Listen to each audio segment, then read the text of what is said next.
प्यारे बच्चों, आज हम कक्षा 10वीं का पाठ 2 गुणवती कन्या पढ़ेंगे और इसका ये दश कुमार चरित्र का ये दूसरी वीडियो है, क्योंकि पहले ये महाकवि दंडी के द्वारा लिखा गया ग्रंथ है दश कुमार चरित्र और इसकी ये अगली वीडियो है। पहली वीडियो में आपने सुना होगा कि एक करोड़पति सेठ का पुत्र था शक्ति कुमार। उसे अपने लिए एक गुणवान कन्या ढूंढने के लिए वह अपने आंचल में या अपने पल्लू में 32 धान की 32 बालियां समझ लो, इसके बराबर बांधकर किसी भी सुंदर गुणवती कन्या को देखता तो कहता कि मेरे लिए इनसे स्वादिष्ट भोजन बना दो। तो ऐसा करके हर कोई तो पाक कला में इतना कुशल नहीं होता, तो ऐसा करके उसका बहुत बार उपहास भी हुआ, मजाक भी बना। तो एक जगह उसे एक बहुत सुंदर कन्या मिली और उसने उससे वह बालियां ले ली। उसके बाद यहाँ से हम पाठ शुरू करते हैं। ततस्तया, तब तया उस कन्या के द्वारा वृद्ध दासी, और वह जो कन्या जो थी उसकी एक दासी भी थी जो कि वृद्ध थी। साभिप्रायम आलोकिता, अर्थात उसने उसको देखा, अभिप्राय युक्त देखा। तस्य हस्तात्, और उसके हाथ से उसने प्रस्थ मात्रम, जो उसने बालियां ली थी, उन धान्य, उस धान को, धान कहते हैं चावल को, उन धान की या चावल की बालियों को आदाय लेकर स्वगृहस्य, अपने घर के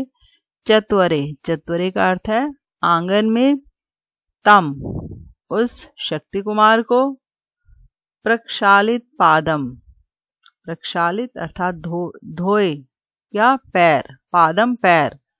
जैसे आजकल हम ये कोविड जो चल रहा है, हम बाहर से आगे हाथ मुंह धोते हैं, ये तो हम बीमारी के कारण धो रहे हैं, लेकिन पहले उस समय में,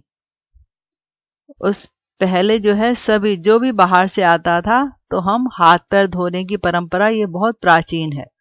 तो उसने उस शक्ति कुमार के पैरों को धोया और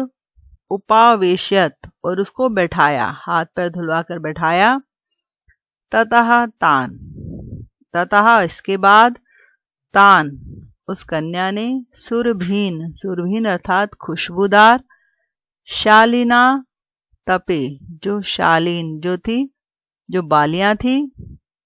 खुशबूदार जो धान की बालियां थी, आतपे, आतपे अर्थात धूप में, किंचित विशोष्य, कुछ सुखाया, उन बालियों को पहले धूप में सुखाया, और मुहुर मुहुर, मुहुर मुहुर का अर्थ है यहाँ पर बार बार, परिवर्त्य, उलट पुलट करके,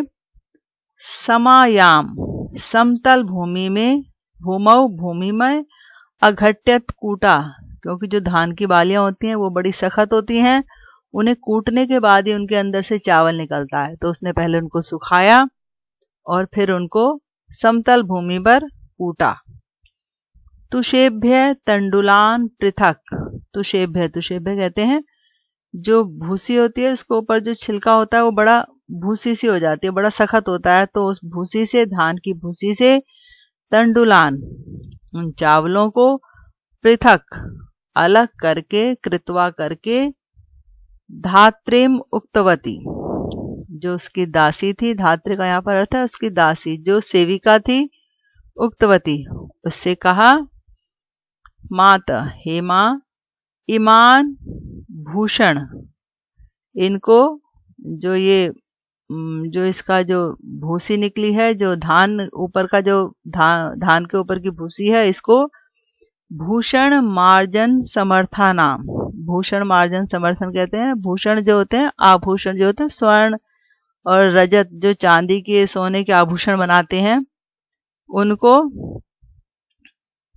उनको इन तुषान स्वर्ण कार्यभ्यो देही, अर्थात इस आभूषण साफ करने योग्य इस भूसी को, सुनारों को, स्वर्ण कार्यभ्य, सुनारों को, देही दे दो, तेभ्य, और उनसे, लवधाबी, जो प्राप्त, जो किसी को कुछ सामान बेचोगे तो वो आपको उसके बदले में कुछ देगा पैसे, तो उनसे प्राप्त कांकणी भी कोड़ियों से या पैसों से, पहले कोड़ियां कहते थे पैसों को, तो उनसे प्राप्त पैसों से काष्ठानी मतलब लकड़ियां, स्थाली कहते हैं थाली को भी और पतीली को भी, कि उनसे लकड़ियां लाओ और पतीली लाओ जिसमें चावल उबालेंगे। शराव कहते हैं प्याले, शराव द्वयम और 2 प्याले चाहर, ये सामान ले आओ। लकड़ी लाओ, पतीली लाओ और 2 प्याले ले आओ। तथा उसके बाद सतान, उसने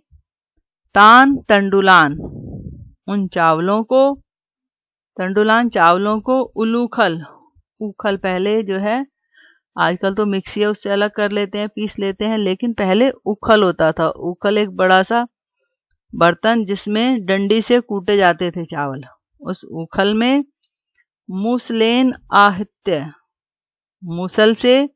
कूट कर, और शूरपेण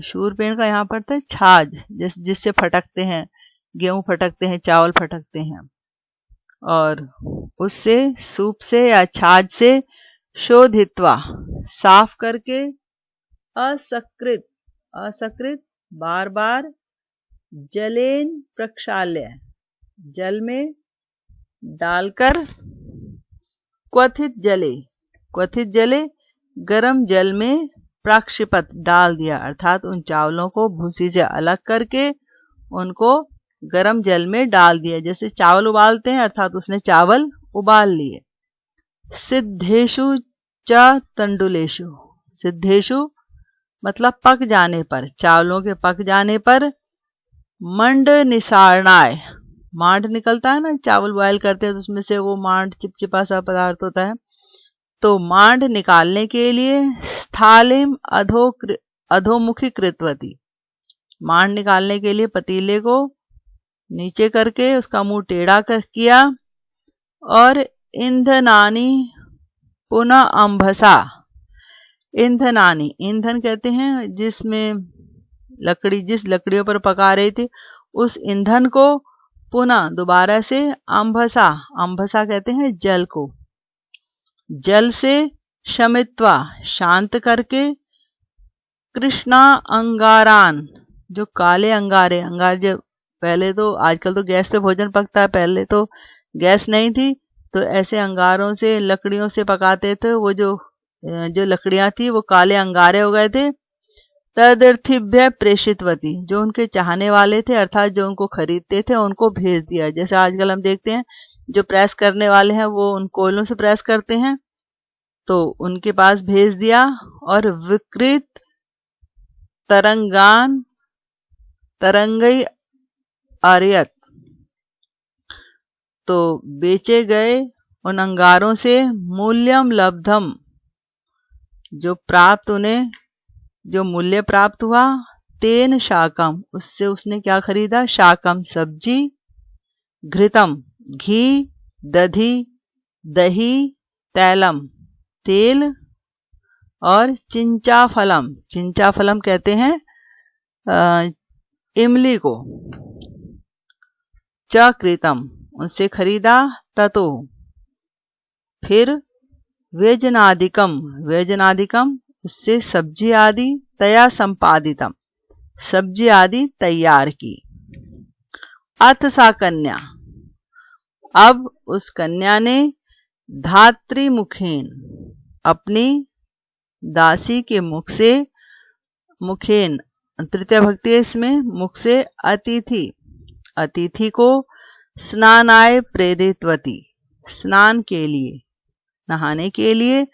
प्रेरितवती कहलवाया, अर्थात खुद ना कहकर अपनी दासी, अपनी सेविका के द्वारा कहलाया, स्नान करने के लिए। स्नान शुद्धाय अतिथे, स्नान से शुद्ध हुए, अतिथे अतिथि को, अतिथि के लिए। तैलम आमलकम, तैलम तेल, आमलकम आंवला, आमलकम का अर्थ है यहाँ पर आंवला, या तो आंवले का तेल दिया, मतलब नहाने के बाद तेल की आवश्यकता होती है, उसको तेल दिया, आंवले का तेल दिया। और फलकम आरूह्य, फलकम कहते हैं चौकी पर, पीढ़े पर या कुर्सी पर, चौकी पर आरूह्य चढ़कर प्रांगण कदली फलम, प्रांगण आंगन में स्थित कदली फलम केले के पत्तों को काटकर तत्रासनम, वहां पर उसे आसन दिया। जैसे पहले तो बैठने के लिए चटाई वगैरह भी कहाँ होती थी, तो उसने उसके लिए केले के पत्ते काटकर उसको बैठाया। और भोजन आधारम च कृतवती, अर्थात भोजन कहाँ परोसा जाएगा उसके लिए भी एक आधार कृतवती तैयार किया। पेय उपहार पूर्वम, अर्थात भोजन से जो पूर्व ग्रहण करने योग्य पेय पदार्थ होते हैं, और भोजन घृत सहित उदनम, और घी सहित चावल, व्यजनम सब्जी च तस्मै दत्तवती, और उसको सब्जी और चावल उसको परोसे, उसे दिया। मध्य मध्य च, और बीच बीच में विविध भोज्यादि, तरह तरह के भोजनों का प्रकारान वर्णन करके, वर्णित्व वर्णन करके, रुचिमपि वर्धितवती, उसके स्वाद को भी बढ़ा दिया। अंततः अंत में शिशिर वारिणा, शिशिर कहते हैं ठंडे जल से पेय, ठंडे जल से पेय और आचमन प्रदान किया। आचमन होता है हाथ धुलाने का काम, हाथ धुलवाया, उसे पीने के लिए जल दिया और आचमन कराया। भुक्ते च, भोजन कर लेने पर, तस्मिन, और उसके लिए, तयास्य, और उसके लिए शयन व्यवस्था अपि कृता, सोने की व्यवस्था भी की। एवं इस प्रकार कन्या गुण संपदा, कन्या के गुणों की संपदा से समाकृष्टा, आकृष्ट होकर, शक्ति कुमारा, शक्ति कुमार ने, ताम, उस कन्या से, विधिवत उपयम्य, विधिवत उपयम्य का यहाँ पर अर्थ है विवाह, विवाह किया। नीतवान, और विवाह करके ले गया। अतएव उक्तम, इसलिए कहा गया है, किम गृहिणा, प्रिय हिताय दार गुणा, कि गृहिणा, गृहस्थ के लिए, प्रिय और हित के लिए, किम, क्या चाहिए, दार गुणा, दार गुणा अर्थात स्त्री के गुण, कि किसी व्यक्ति का जीवन ढंग से कैसे व्यतीत होगा अगर उसकी पत्नी जो है गुणवान होगी। तो ये पाठ आपका पूरा हुआ, और इसका अभ्यास के प्रश्न मैं आपको दूंगी। आप इस वीडियो को ध्यान से सुनना, और जो समझ ना आए आप बाद में पूछ भी सकते हैं। धन्यवाद।